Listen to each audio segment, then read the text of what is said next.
La particularité de ces populations, c'est que quand ils parlent de l'Afrique, ils ne parlent pas de l'Afrique en tant que pays. Ils parlent de l'Afrique en tant qu'un ensemble, un peuple. Vous voyez, quand je leur ai dit que je viens du Burkina Faso, ils m'ont écouté, ils ont ignoré ce que j'ai dit, ils ont continué la conversation. Et quand j'ai répété, j'ai dit non, je viens du Burkina. Ils m'ont regardé comme ça, puis ils ont continué la conversation.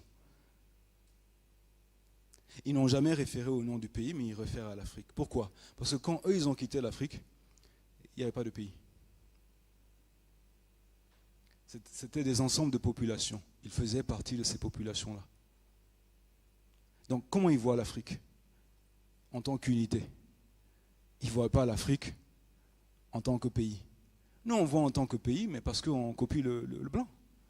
Le blanc est venu, il a conquis, il a donné des frontières, et aujourd'hui, nous, on continue avec. On dit, oui, voilà, frontière du Burkina Faso, frontière du Mali, Sénégal, quoi. Ce sont des histoires.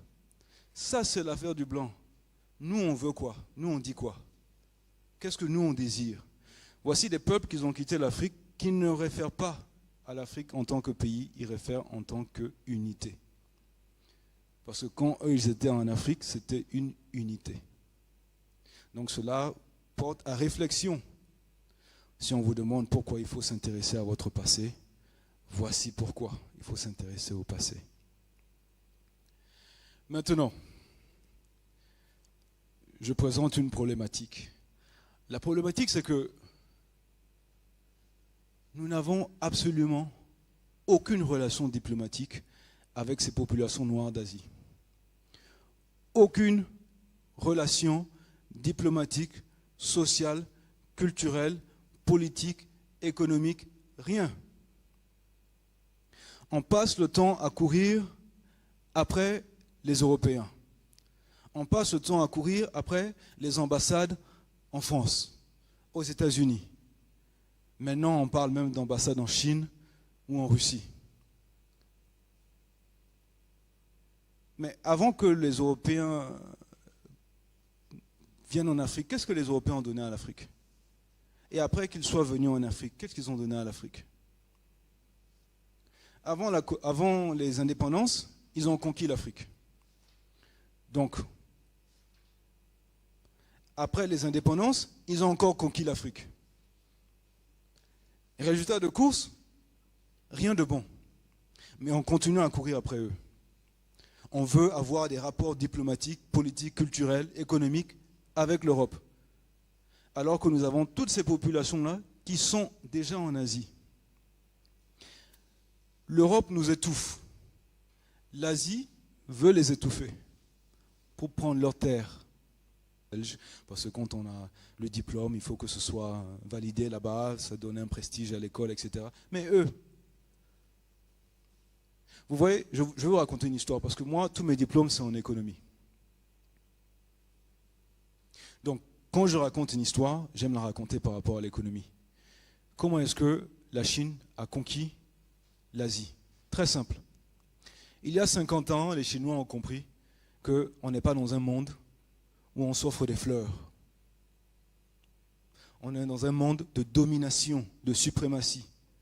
Donc il y a 50 ans, à cause de la surpopulation chinoise, ils ont dit aux gens, bon, allez-y. Allez au Vietnam, allez en Indonésie, allez en Thaïlande, allez-y, allez vous installer là-bas. Donc les Chinois, bien malgré eux, sont partis s'installer là-bas. Et ils les ont financés. Ils ont financé les différents Chinois qui se sont installés un peu partout. Aujourd'hui, quand vous allez au Vietnam, 30% du produit national brut est produit par les Chinois vietnamiens. 30% du riz est produit par les Chinois vietnamiens. Tous les magasins, là, Bon Samaritain, quoi, tout ça là, quand vous allez en Vietnam, tout appartient aux Chinois. Le jour où le Chinois dit qu'il s'arrête, l'économie s'arrête. La Chine tient le Vietnam de cette manière-là. Même chose pour l'Indonésie.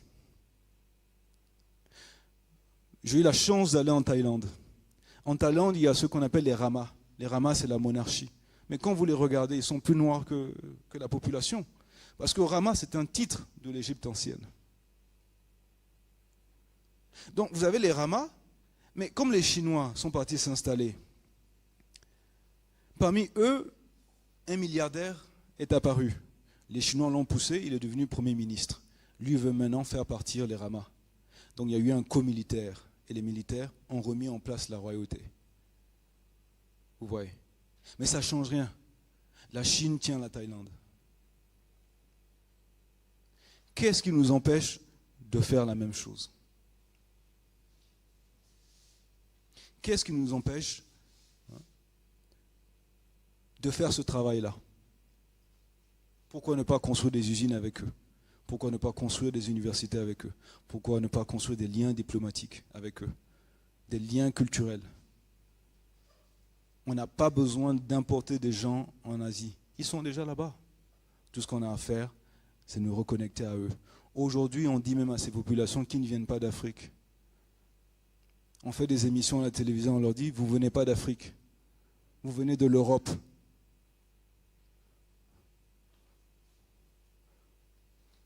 Elle vient d'Europe.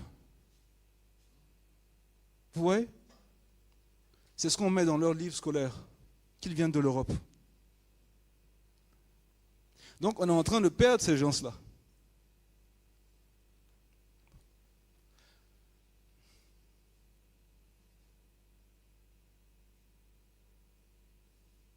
Bon, vous avez le croissant de lune ici, le croissant de lune là.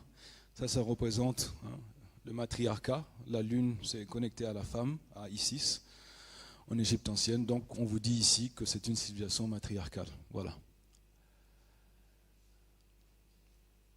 Alors, maintenant nous allons au Moyen-Orient.